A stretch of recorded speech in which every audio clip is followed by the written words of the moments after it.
नमस्कार विद्यार्थी मित्रांनो. आज आपण या व्हिडिओमध्ये खूप विद्यार्थ्यांचे डाऊट येत होते, की सर स्कॉलरशिप फॉर्म फिलअप करण्यासाठी जात आहे. तर युजर आयडी मला सापडत नाहीये किंवा पासवर्ड मला सापडत नाहीये. तर तो जर सापडत नसेल, तर कशा पद्धतीने मी चेंज करू शकतो? किंवा माझ्याकडे मोबाईल नंबर मला आठवत नाहीये कोणता रजिस्टर केलेला आहे किंवा ईमेल आयडी जर तुमच्याकडे नसेल, कशा पद्धतीने तुम्ही तुमचा युजर आयडी आणि पासवर्ड डी स्कॉलरशिपचा कशा पद्धतीने रिकव्हर करू शकता?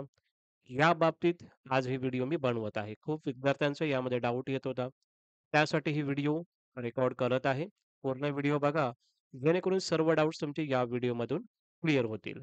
चला तर मग आपल्या टॉपिकला सुरुवात करूया. आपण महा-डी-पी-टी स्कॉलरशिपच्या वेबसाईटला आलो आहोत आपण. याची जी लिंक आहे डिस्क्रिप्शन बॉक्समध्ये तुम्हाला त्याची लिंक मी देत जाईन. ओके.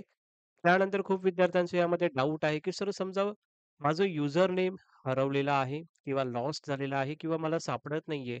तर मी युजर नेम कशा पद्धतीने रिकव्हर करू शकतो? त्याची इन्फॉर्मेशन फर्स्ट तुम्हाला सांगतो मी. ही नॉर्मल तुम्हाला प्रोफाईल अशा पद्धतीने दिसते. Okay. So forget user name यावरती तुम्हाला क्लिक करायचं आहे. त्यावरती क्लिक केल्याच्यानंतर तुम्हाला तुमचं फुल नेम यामध्ये मेन्शन करायचं आहे. जे तुम्ही स्कॉलरशिपला जे नाव देणार आहात किंवा ऑलरेडी दिलेलं आहे, ते पूर्ण नाव इथे तुम्हाला ॲज पर प्रोफाइल यामध्ये मेन्शन करायचं आहे. मोबाईल नंबर यामध्ये मेन्शन करा. जो तुमचा रजिस्टर मोबाईल तुम्ही दिला असेल, तो यामध्ये प्रॉपरली मेन्शन करा. डेट ऑफ बर्थ जी असेल, ते डेट ऑफ बर्थ प्रॉपरली यामध्ये मेन्शन करायचं आहे. ओके. त्यानंतर जे काही कॅप्चा कोड यामध्ये दिलेला आहे, तो ॲज इट इज तुम्हाला यामध्ये मेन्शन करायचं आहे. हे मेन्शन केल्याच्या नंतर तुम्हाला गेट युजर नेम यावरती क्लिक करायचं आहे. सक्सेस म्हणजेच अशा पद्धतीची विंडो तुम्हाला दिसेल. त्यामुळे तुम्हाला दिसेल user exits in portal. User name will send you register mobile number म्हणजे रजिस्टर मोबाईल नंबरवरती तुम्हाला युजर नेम हा आला असेल. त्यानंतर तुम्हाला इथे ओके या बटनवरती क्लिक करायचं आहे. त्यानंतर पुढे काय करायचं आहे, त्याची तुम्हाला इन्फॉर्मेशन देत आहे. युजर नेम तुमचा जो काही मोबाईलमध्ये आला असेल, तो तुम्ही इथे मेन्शन करा इथे. पासवर्ड यामध्ये मेन्शन करा. कॅप्चा कोड टाका आणि लॉग इन या बटनवरती क्लिक करून तुम्ही लॉग इन तुमचे प्रोफाइल करू शकता. त्यानंतर जो डाउट्स होता, की फॉरगेट पासवर्ड, पासवर्ड विसरलेला आहे. सर पासवर्डसाठी काय करावं लागेल? फॉरगेट पासवर्ड यावरती क्लिक करायचं आहे तुम्हाला. जो युजर नेम आहे तुमच्याकडे, तो तुम्हाला युजर नेम यावरती तुम्हाला टाकायचा आहे. गेट ओ-टी-पी यावरती क्लिक करायचं आहे. तुम्हाला ते ओ-टी-पी येईल. ओ-टी-पी मोबाईलवर आल्याच्या नंतर तुम्हाला इथे ओ-टी-पी यावरती तुम्हाला ओ-टी-पी मेन्शन करायचा आहे आणि पासवर्ड तुम्ही विसरलेला आहात, तो न्यू पासवर्ड जो तुम्हाला पाहिजे तो टाका. त्यानंतर सेम कन्फर्म पासवर्ड यावरती क्लिक करा आणि जो काही कॅप्चा कोड तुम्हाला यामध्ये दिलेला आहे, टी-जे-पी जे काही दिलेला आहे, तो मेन्शन करा आणि सेट पासवर्ड यावरती तुम्हाला क्लिक करायचं आहे. तुमचं पासवर्ड हा रिसेट होऊन जाईल. आता यामध्ये आपण युजर नेम पण सांगितलं तुम्हाला कशा पद्धतीने सेट करायचं आहे. फॉरगेट पासवर्ड जर तुम्ही विसरला असाल, तर कशा पद्धतीने सिलेक्ट करायचं आहे, हे सुद्धा स्टेप ॲक्शन तुम्हाला दाखवलेली आहे मी. त्यानंतर आता खूप विद्यार्थ्यांचा डाऊट असेल, की समजा सर मोबाईल नंबर नाहीये, कशा पद्धतीने आम्ही ते रिकव्हर करू शकतो? त्याचं एकदा इन्फॉर्मेशन सांगा. त्यासाठी तुम्हाला इथे ग्रीव्हन्स आणि सजेशन या बटनवरती तुम्हाला क्लिक करायचं आहे. त्या बटनवरती क्लिक केल्याच्यानंतर तुमचा नेम हा इथे मेन्शन करायचा आहे. मोबाईल नंबर जो आहे, तो तुम्हाला यामध्ये मेन्शन करायचा आहे किंवा जो तुम्हाला पाहिजे तो यामध्ये टाकायचा आहे. ईमेल आयडी मेन्शन करायचं आहे प्रॉपरली कारण की त्या ईमेल आयडीवरतीच तुम्हाला जे काही ग्रीव्हन्स जे काही रिझॉल्व्ह झालं असेल किंवा तिकीट ज्यांनी क्लोज केली असेल, त्याची इन्फॉर्मेशन तुम्हाला मेल आयडीवर येणार आहे. त्यासाठी डिस्ट्रिक्ट वगैरे आहे. कोणतं जे तुमचं डिस्ट्रिक्ट असेल, ठाणे असेल, वर्धा असेल, पालघर असेल, पुणे असेल, तो तुम्हाला त्यामध्ये सिलेक्ट करायचा आहे.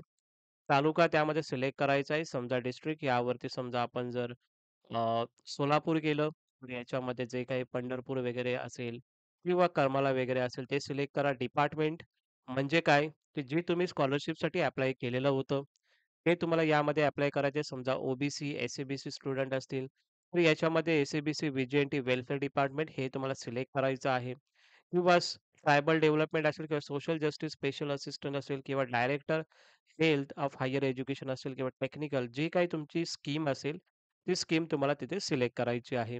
स्कीमचं नाव तुम्हाला समजा आपण यामध्ये सिलेक्ट केलं ओ किंवा डायरेक्टर. ओ यामध्ये सिलेक्ट केलं जे काही तुमची पोस्ट मॅट्रिकची ओ-बी-सी स्टुडंटसाठी आहे, एस-बी-सी साठी आहे, व्ही-जे-एन-टी आहे. त्यानंतर इथे एस-बी-सी स्टुडंटसाठी ते तुम्हाला सिलेक्ट करायची आहे. कॅटेगरीमध्ये ग्रीव्हन्स यामध्ये तुम्हाला सिलेक्ट करायचं आहे आणि ग्रीव्हन्स सजेशन टाइपमध्ये तुमचा कोणता इश्यू आहे ते तुम्हाला यामध्ये मेन्शन करायचं आहे. सो यामध्ये आपल्याला खूप काही यामध्ये ऑप्शन दिलेले आहेत. जसं की डॉक्युमेंट अपलोडमध्ये चॅलेंजेस येत आहे. अदर इश्यू आहे, application reject by by mistake. त्यानंतर अजून काही ओ-टी-पी इश्यू जर तुम्हाला ओ-टी-पी येत नसेल, तर तो इश्यू यामध्ये आहे. सो आपला जो इश्यू आहे, लॉगिन इश्यू आहे. कारण की जे काही पोर्टल आपलं मोबाईल नंबर वगैरे आहे.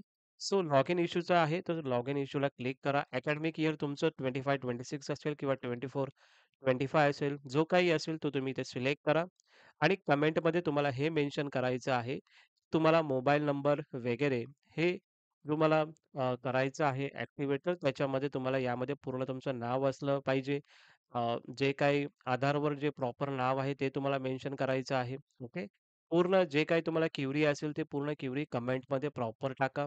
युजर नेम किंवा तुम्हाला अजून काही पासवर्ड वगैरे पाहिजे असेल ते पूर्ण प्रॉपरली याच्यामध्ये तुम्ही मेन्शन करा. जे काही तुम्हाला कमेंटमध्ये मेन्शन करायचं आहे, प्रॉपरली कमेंट सेक्शनमध्ये मेन्शन करा आणि त्यानंतर याच्यामध्ये तुम्हाला आधार कार्डचं जे काही डॉक्युमेंट आहे ते तुम्हाला यामध्ये अपलोड करायचं आहे.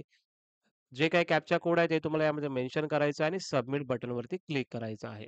हे झाल्याच्या नंतर तुम्हाला डायरेक्टली 24 या 48 अवर्समध्ये तुम्हाला मेल आयडी म्हणजे मेल येईल त्याकडून त्यांच्याकडून डी-बी-टी स्कॉलरशिपकडून. तर तुमचा जे काही युजर आयडी आहे किंवा पासवर्ड आहे ते तुम्हाला डायरेक्टली तुम्हाला तुमच्या ईमेल आयडीला भेटून जाईल. सो अशा पद्धतीने सुद्धा तुम्ही मोबाईल नंबर नसेल, तर अशा पद्धतीने सुद्धा तुम्ही करू शकता. ओके. सो या सर्व गोष्टी तिन्ही गोष्टी तुम्हाला सांगितलेल्या आहे. फॉरगेट युजर नेम जर असेल, कशा पद्धतीने करायचं आहे.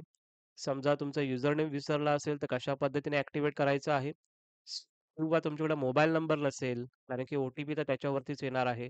सो मोबाईल नंबर नसेल, तर कशा पद्धतीने तुम्ही हे कमेंट सेक्शनमध्ये कशा पद्धतीने फिलअप करू शकता, याची सुद्धा इन्फॉर्मेशन तुम्हाला यामध्ये मी सांगितलेली आहे. आय होप तुम्हाला हा व्हिडिओ समजला असेल. काही डाउट असतील समजा तुम्हाला, तर नक्की तुम्ही कमेंट सेक्शनमध्ये विचारू शकता. Thank so much.